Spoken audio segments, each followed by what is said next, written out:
وَمَا جَعَلْنَا لِبَشَرٍ مِنْ قَبْلِكَ الْخُلْدِ. Hiçbir beşere biz ebedilik vermedik. اَفَاِنْ مِتَّ فَهُمُ الْخَالِدُونَ. Ey Habibim, sen öldükten sonra kim ebedi kalabilir ki? Kim kalmış? Kalabilir mi? Nuh Aleyhisselam 950 sene yaşamış. Sormuşlar, dünyayı nasıl buldun? İki kapıl hal. Birinden girdin, birinden çıktın. O 950 sene yaşayan böyle diyorsa biz nasıl, ne diyeceğiz? İşte değerli kardeşlerim, şimdi bugün Kadir Gecesi. Vescud vakterib. Asıl kaybetmemek için dünyayı değil, bir hurmayla kurtulmak için Allah'ın verdiği, lütfettiği imanın zenginliğini yaşıyoruz biz bugün. Birisi dünyayı verecek, kurtarmayacak, ama ey kadınlar, bir hurmanın yarısı kadar dahi olsa kendinizi ateşten koruyun diyecek kadar dünyanın karşılığında bir hurma ve hurmanın tanesi kadar kıymetli olan bir iman. İşte o asıl kazanan. İllellezîne âmenû ve amilussâlihat. İman edenler ve inandıkları gibi yaşayanlar, İsmail gibi teslim olanlar, İbrahim gibi haktan vazgeçmeyenler, ateşe atılsalar bile zerre kadar eğilmeyenler. İşte teslimiyetin ve dik duruşun ifadesi. Vescud vakterib. Secde et ve yaklaş. Ya Rabbi, nasıl secde edeceğiz sana? Sana nasıl yaklaşacağız ya Rab? Dediğimizde hemen arkayı çeviriyoruz. Bismillahirrahmanirrahim. İnna enzelnâhu fî leyletil kadr. İşte bu gecede, Kadir Gecesi'nde inen ve o geceyi şereflendiren bu kitap senin kulluğun, senin yaklaşman, senin secden, sana hayatı yaşatan ölçüler işte burası. Nereden bilirsin sen Kadir Gecesi'nin anlamını? Nereden bilirsin hangi amelle Allah'ın rızasını kazanıp da ta baş köşeye oturacağını? Bilir misin neyle Allah'ın rızasını kazanacağını? Bilemezsin. Ama bil ki hayatta yapmış olduğun bütün güzellikler bir tarafa, onlar da güzeldir, kıymetlidir. Ama bugün yaptığın bir amel onlardan sanki 83 yıl 4 ay yaşamış, ondan da daha kıymetli bir nimete ulaşacaksın. Neden? Leyletül kadri hayrun min elfi şehr. Çünkü 1000 aydan daha hayırlı. Tenezzelul melâiketu ve ruhu fîhâ biizni rabbihim. O gün melekler ve ruh, yani bizim ruhumuz Cebrail'le eşleş. Çünkü ikisi de Allah'tan. İşte o ruhun yücelişi olan meleklerin inişi ve Allah'ın bize mahsa, selam ve huzur diye bahşeden kitabıyla buluşma derdi kardeşlerim. O nedenle Peygamberimiz kim Kadir Gecesi'ni anlar, imanının sesini dinler, imanının coşkusuyla yaşar ve yalnızca Allah'tan hesabını Allah'tan ister, sevabını, mükafatını Rabbinden beklerse günahları bağışlanır. Bizim için mesele bu değil mi? Müslüman için Müslümanın derdi nedir değerli kardeşlerim? Müslümanın tek derdi vardır, bilir misiniz? Müslümanın kaybetmesi ve kazanması da hep Allah'ın rızasına göredir. Müslümanın tek derdi Rabbine hakkıyla kul olmak, ona yaklaşmak, onun rızasını kazanmak. En büyük endişesi ve korkusu nedir?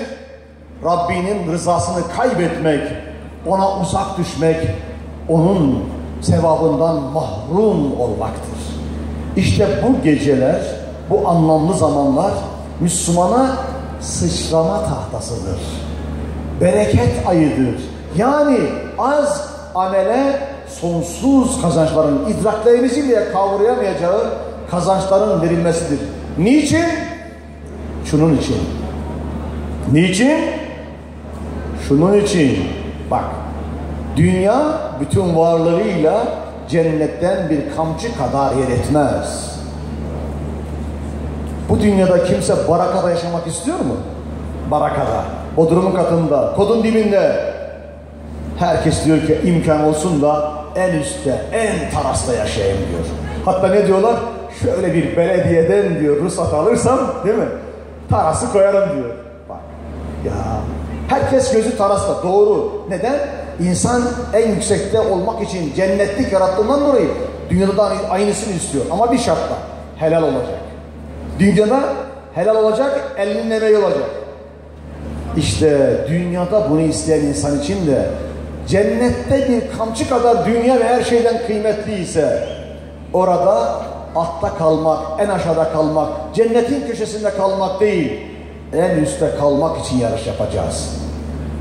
Bu akşam bir market açılıyor. Bu marketin fiyatlarda ilk 1000'e girenlere %10 ya %90 indirim yapılacak, %10'la satış yapılacak. Ne olur? Keçiören'in yarısı sabaha kadar orada bekler. Biz de dahil. Allah %90 değil, %700 değil, bir gayri hesap, sonsuz veriyor. Aklı olan için ne yapılır? Koşmak gerekmez mi? Evet, şu ayette bitiriyorum. Bak, bu gece bizi onu anlatıyor. وَسَارِعُوا اِلَى مَغْفِرَةٍ مِنْ رَبِّكُمْ Rabbinizin mağfiretine koşun. Nasıl koşacağız? Maraton mu?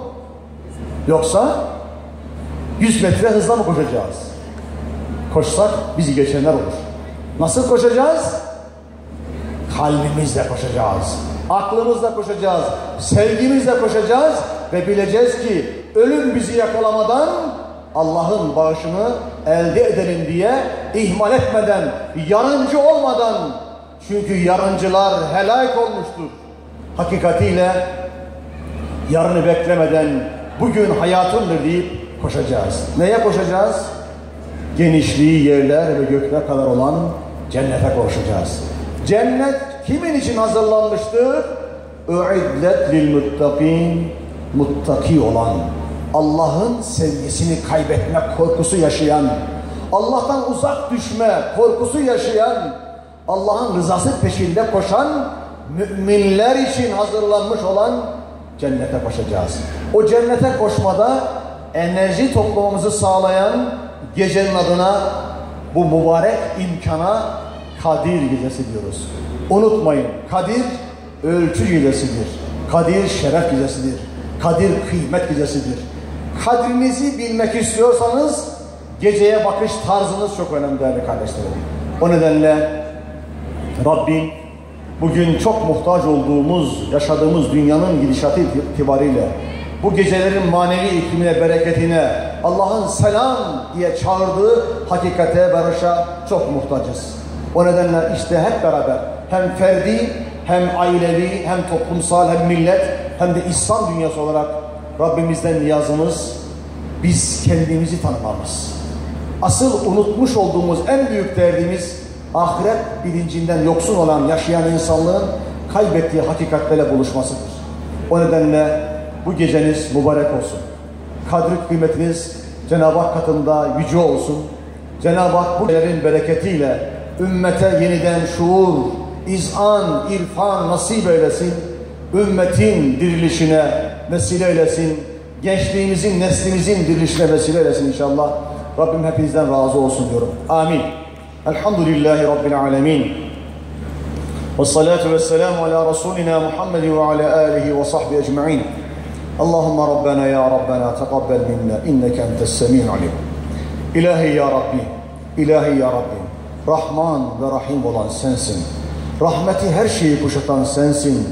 Rahmeti gadabı geçen sensin. Bizi rahmetinle her türlü hayra çağıran sensin ya Rabbi. İlahi ya Rabbi, bizi rahmetinle kuşat ya Rabbi. Bizi rahmetinle bunu tasdik ettik, peygamberine tabi olduk. Bizi şahitlerden eyle ya Rabbi. Ya çocuğumuzu bizim için sana kullukta engel kılma, fitne kılma ya Rabbi. İlahi ya Rabbi, gaflette bizi bırakma. Kalp gözümüzü aç, basiretimizi ve firasetimizi aç ya Rabbi. Dünyaya aldanıp da ölümü unutanlardan, ahireti unutanlardan, seni unutanlardan etme ya Rabbi. Firdevs cennetine, Adn cennetine, Naim cennetine ulaşmayı nasip eyle ya Rabbi. Dualarımızı makbul eyle. Amin. Amin. Ve ahiru da'vana elhamdülillahi Rabbil alemin. Es-salatu vesselamu aleyke ya Resulallah. Es-salatu vesselamu aleyke ya Habiballah. Esselatu vesselamu aleyke ya seyyidel evveyne vel ahirin. Velhamdülillahi Rabbil alemin. El Fatiha. Günün anlamına, önemine binaen Sayın Başkanımızdan hediyeleri alkışlarınızla takdim ediliyor. Keçiören Belediyesi Meslek Edindirme Kursları Keşmek'te değerli